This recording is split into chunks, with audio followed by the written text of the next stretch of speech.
जिस तरह से हमने टू डायमेंशनल इलास्टिक कोल्यूशन की डेरिवेशन की है, अब हम आज inelastic collision in two dimension को देखते हैं। तो जो परफेक्ट इन इलास्टिक कोल्यूशन है वो बेसिकली उसमें जो काइनेटिक एनर्जी है वो लॉस्ट हो जाती है ड्यूरिंग द कोल्यूशन। और जैसा मैंने आपको पहले भी बताया था कि जो एक्सट्रीम इन इलास्टिक कोल्यूशन होती है उसमें जो क्लाइडिंग ऑब्जेक्ट्स होते हैं वो एक दूसरे के साथ स्टिक हो जाते हैं आफ्टर द कोल्यूशन। तो हम कंसिडर करते हैं कि हमारे पास दो बॉल्स हैं। एक बॉल है जिसका मास m1 है और वो मूव कर रहा है विद द वेलोसिटी v1i, और दूसरी तरह से दूसरा बॉल है जिसका मास m2 है और वो मूव कर रहा है विद द वेलोसिटी v2i, और जो मास m2 है वो मूव कर रहा है in the two dimensional xy plane में। तो जो v1 है वेलोसिटी बॉल वन की, वो सिर्फ और सिर्फ अलोंग द एक्स एक्सिस है जैसे कि आप यहाँ से देख सकते हैं। लेकिन जो v2 है, बेसिकली जो बॉल 2 है जिसकी वेलोसिटी v2i है, वो चूंकि x और y प्लेन में है और मैं ये कह रही हूँ कि वो एक एंगल बना रही है theta with the x axis. और इसके बाद जब ये दोनों बॉल्स आपस में एक दूसरे को मिलेंगे एट द ओरिजिन, यानी कि कोल्यूशन होगी एट द ओरिजिन, ये दोनों एक दूसरे के साथ मिल जाएंगे और उसके बाद दोनों एक दूसरे के साथ स्टिक टुगेदर हो जाएंगे। और अब फिर आफ्टर द कोल्यूशन ये मूव कर रहे हैं विद द वेलोसिटी vf, और जो कि एंगल बना रही है phi with the x axis, जैसा कि आप इस पिक्चर में देख सकते हैं। ओके, सो अब हम क्या करते हैं, हम रिजॉल्व करेंगे इन वेलोसिटीज को। ओके, सो वेलोसिटीज को हम रिजॉल्व करते हैं उसके कंपोनेंट्स में। आप देखेंगे जो v2i है जो कि वो x और y प्लेन में है, इसका एक x कंपोनेंट है जो कि v2i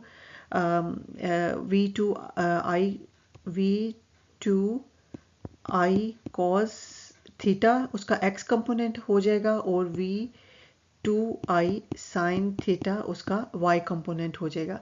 इसी तरह से जो vf है उसको भी हम रिजॉल्व करते हैं उसके दो कंपोनेंट्स में। उसका जो x एक्सिस के लॉन्ग है that will B vf cos of phi, और जो y एक्सिस के लॉन्ग है that will B vf sin of phi, right. अब हम लोग देखते हैं मोमेंटम।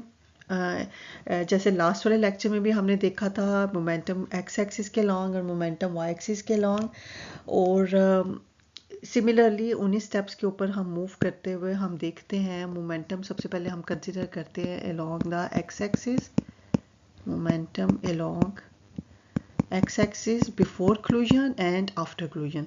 सो सबसे पहले इनिशियल मोमेंटम यानी कि बिफोर कोल्यूशन जो है वो किसके इक्वल होगा। सबसे पहले आप देखिए इनिशियल मोमेंटम जो बॉल नंबर 1 है वो तो मूव ही कर रहे हैं अलोंग द एक्स एक्सिस, इसलिए उसका होगा m1 v1i। उसका एक ही कंपोनेंट है, उसको रिजॉल्व करने की ज़रूरत ही नहीं है। जो दूसरे वाला है वो चूंकि एक्स वाई प्लेन में है इसलिए उसका जो एक्स कंपोनेंट है वो हम ले लेंगे, that will be m2 v2i cos of theta.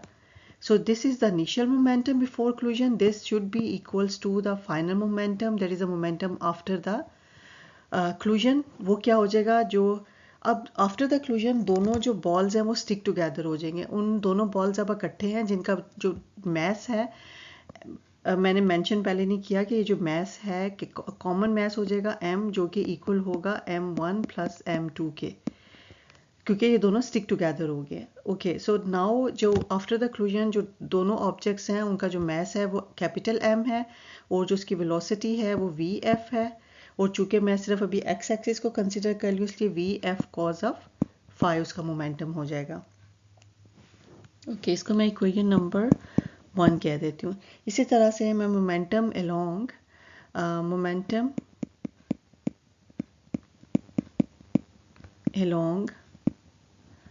y axis देख लेते हैं। So that will B y axis before the collision. अब देखें सिर्फ जो m1 है वो तो सिर्फ स्ट्रेट लाइन में मूव कर रहा है एक्स एक्सिस के लॉन्ग, कोई y एक्सिस वाला कंपोनेंट नहीं है। सो लेकिन m2 का है, दैट विल बी m2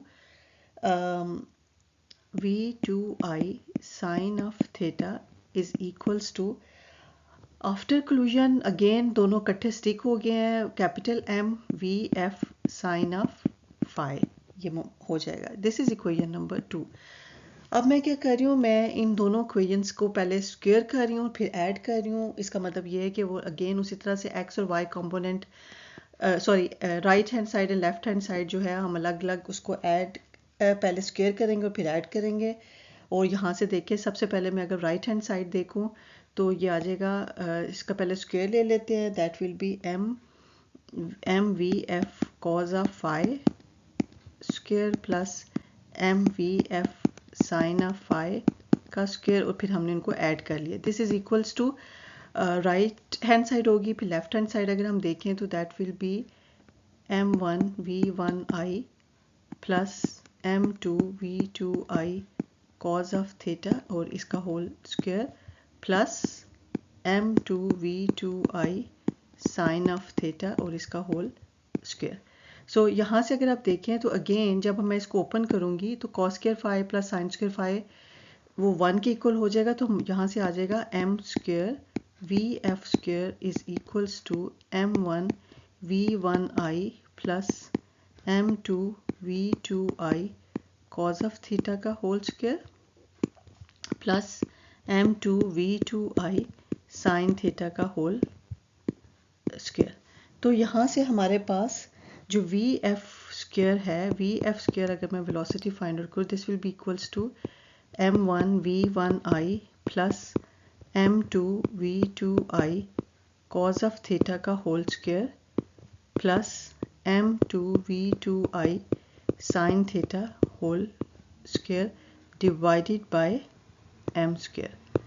सो ये हमारे पास क्या है, this is basically the magnitude है किसका, कॉमन वेलोसिटी का, किन की, वो जो दो बॉल्स थे जो कि स्टिक टुगेदर हो गए थे आफ्टर द क्लूजन, और कौन सी क्लूजन थी, इनइलास्टिक क्लूजन थी। सो बेसिकली आप इसको, ये जो है ये हमारे पास इक्वेशन आ रही है वी एफ स्क्वायर, इसको आप स्क्वायर रूट भी ले सकते हैं तो हमारे पास आ जाएगा वी, आई मीन इसको आप ये वी एफ स्क्वायर है, इसको वी एफ जो है वो किसके इक्वल आ जाएगा, इसका आप अंडर रूट ले लें तो ये हमारे पास आ जाएगा m1v1i plus m2v2i cos of theta whole square plus m2v2i sine theta whole square divided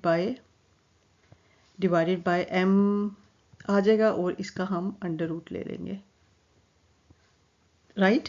सो ये क्या है, बेसिकली मैग्नीट्यूड है कॉमन वेलोसिटी का, जो कि दो बॉल्स स्टिक टुगेदर हो गए थे आफ्टर द क्लूजन। कौन सी वाली क्लूजन थी, इनइलास्टिक क्लूजन थी। यहाँ पे स्टूडेंट्स मैंने दोबारा से equation number 1 and equation number 2 लिखी है। अब अगर मैं इक्वेशन नंबर बेसिकली जो 2 है उसको डिवाइड करूँ बाय इक्वेशन नंबर 1 तो मेरे पास आ जाएगा m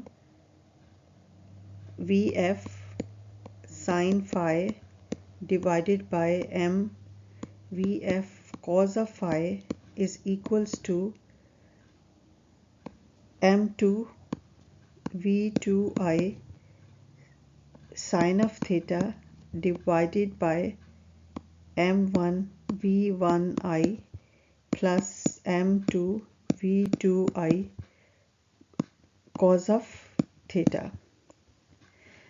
इसको थोड़ा सिंप्लीफाई कर लेते हैं, ये एम वी एफ से कैंसिल हो जाएगा, sine phi over cos phi जो है वो टेन फाई के इक्वल होता है, so tan of phi will be equals to, ये सारा एक्सप्रेशन हम लिख लेते हैं, that is m2v2i sine of theta over m1v1i plus m2v2i cos of theta.